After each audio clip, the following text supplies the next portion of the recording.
Bismillahirrahmanirrahim. Assalamualaikum warahmatullahi wabarakatuh.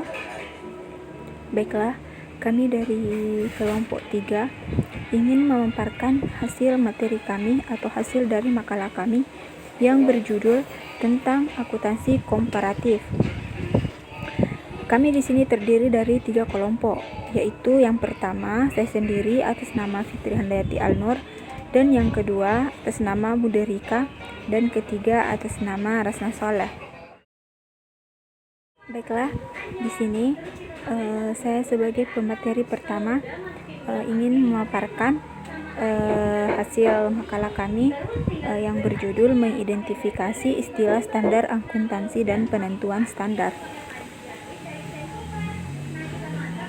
Istilah standar akuntansi dapat dikatakan sebagai pedoman umum penyusun laporan keuangan yang merupakan pernyataan resmi tentang masalah akuntansi tertentu yang dikeluarkan oleh badan berwenang dan berlaku dalam lingkungan tertentu. Standar akuntansi terdiri dari 3, yaitu 1. Deskripsi tentang masalah yang dihadapi, yang kedua diskusi logis atau cara memecahkan masalah, dan yang ketiga terkait dengan keputusan atau teori yang diajukan suatu solusi. Selanjutnya proses penentuan standar terdiri dari 5, yaitu identifikasi masalah yang diperoleh, petunjuk grup yang terdiri dari akuntan dan pebisnis, yang ketiga diskusi memorandum yang disebarkan ke umum selama 60 hari, keempat alternatif yang diajukan FASB, dan yang kelima ide disebarkan masyarakat selama 30 hari. Selanjutnya, pendekatan penentuan standar.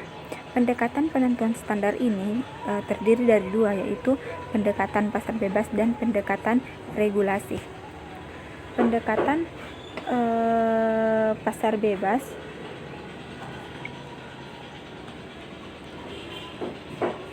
merupakan pendekatan yang dilandasi asumsi bahwa informasi akuntansi merupakan komoditi ekonomi serupa dengan barang atau jasa yang lain, sehingga informasi akuntansi akan dipengaruhi kekuatan permintaan dan penawarannya.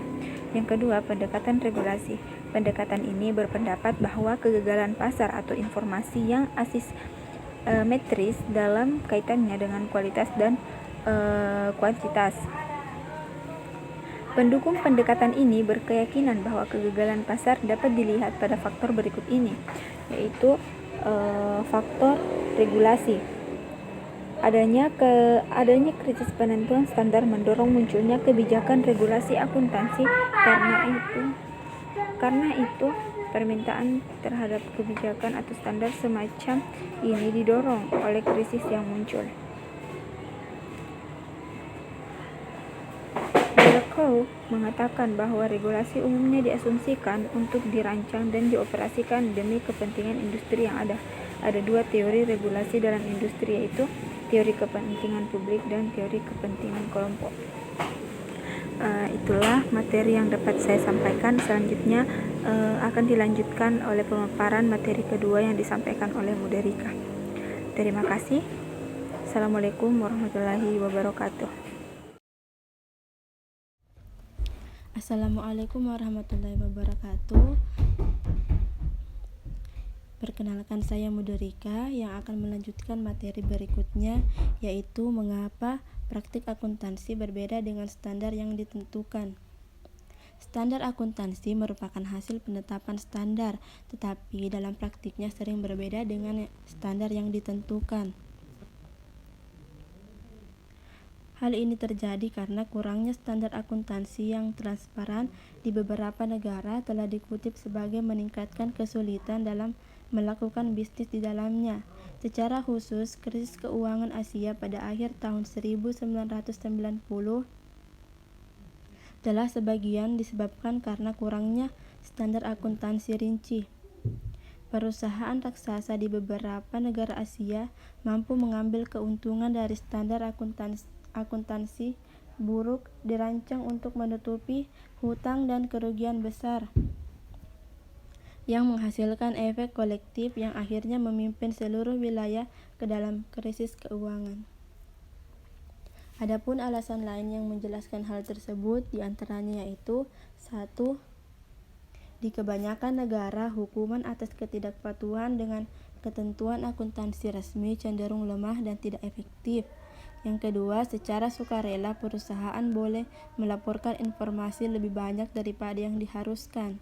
Yang ketiga, beberapa negara memperbolehkan perusahaan untuk mengabaikan standar akuntansi jika dengan melakukannya operasi dan posisi keuangan perusahaan akan tersajikan secara lebih baik hasil. Dan yang terakhir, di beberapa negara, standar hanya berlaku untuk laporan keuangan perusahaan secara tersendiri dan bukan untuk laporan konsolidasi. Sekian dari saya. Selanjutnya akan dilanjutkan oleh teman kelompok saya. Terima kasih. Assalamualaikum warahmatullahi wabarakatuh. Saya atas nama Rasna Saleh ingin melanjutkan materi dari teman saya, yaitu bagian C, sistem akuntansi di negara-negara maju. Jepang. Akuntansi dan pelaporan keuangan di Jepang mencerminkan gabungan berbagai pengaruh domestik dan internasional. Dua badan pemerintah yang terpisah bertanggung jawab atas regulasi akuntansi dan hukum pajak penghasilan perusahaan di Jepang memiliki pengaruh lebih lanjut pula. Pemerintah Jepang masih memiliki pengaruh paling signifikan terhadap akuntansi di Jepang. Regulasi akuntansi didasarkan pada 3 undang-undang hukum komersial atau company law. Seluruh perusahaan yang didirikan diwajibkan untuk memenuhi provisi akuntansi yang dimuat dalam aturan-aturan menyangkut neraca, laporan laba rugi, laporan usaha, dan skedul pendukung perusahaan dengan kewajiban terbatas. Undang-undang pasar modal atau Securities and Exchange Law atau meskipun SEL diwajibkan laporan keuangan dasar yang sama seperti hukum komersial, terminologi, bentuk, dan isi laporan keuangan didefinisikan secara lebih spesifik oleh SEL. Perubahan besar dalam penetapan standar akuntansi di Jepang terjadi pada tahun 2001 dengan membentukan Badan Standar Akuntansi Jepang atau Accounting Standard Board of Japan atau ASBJ dan lembaga pengawas yang terkait dengannya yang dikenal sebagai Lembaga Akuntansi Keuangan atau Financial Accounting Standard Foundation atau FASF. Akuntansi di Amerika Serikat diatur oleh Badan Sektor Khusus Dewan Standar Akuntansi Keuangan atau Financial Accounting Standard Board (FASB). Akan tetapi yang menjadi penyokong kewenangan terhadap standarisasi mereka adalah Agensi Kepemerintahan Komisi Keamanan dan Kurs atau Security and Exchange Commission (SEC). Bagian D, mampu mengidentifikasi persamaan dan perbedaan sistem akuntansi di negara-negara maju. Aturan dan sistem akuntansi di negara-negara maju memiliki perbedaan dan juga persamaan sistem, di mana dalam setiap standar yang digunakan oleh negara tersebut memiliki kekurangan dan kelebihan masing-masing dalam penerapan sistem akuntansi di negaranya.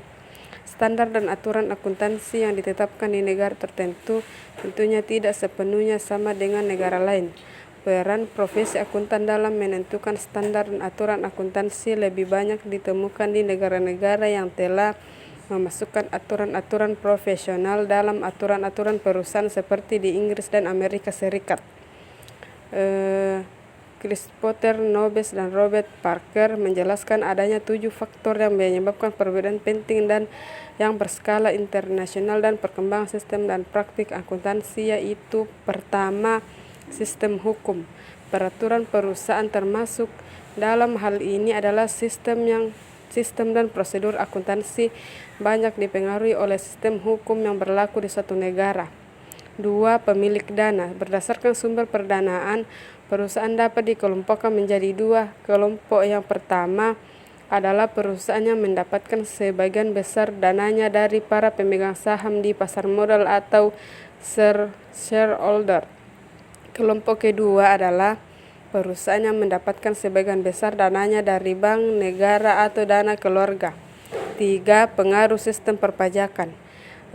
Sejauh mana sistem perpajakan dapat dipengaruhi sistem akuntansi adalah dengan melihat sejauh mana peraturan perpajakan menentukan pengukuran akuntansi atau accounting measurement. 4. Kemantapan profesi akuntan. Badan-badan yang dibentuk sebagai wadah profesi ternyata berbeda-beda di setiap negara, dan hasil yang berupa aturan-aturan atau standar dipengaruhi oleh bentuk, wewenang, dan anggota dari badan-badan tersebut. 5. Inflasi. Inflasi mengaburkan biaya historis akuntansi melalui penurunan berlebihan terhadap nilai-nilai aset dan beban-beban terkait, sementara di sisi lain melakukan peningkatan berlebihan terhadap pendapatan. 6. Teori akuntansi. Teori akuntansi sangat mempengaruhi pelaksanaan praktik-praktik akuntansi seperti halnya yang terjadi di Belanda. 7. Accident of history system dan praktik akuntansi tidak bisa lepas dari kondisi politik dan ekonomi di negara yang bersangkutan. Kejadian-kejadian tertentu biasanya memberikan pengaruh yang langsung terasa dalam penerapan metode tertentu.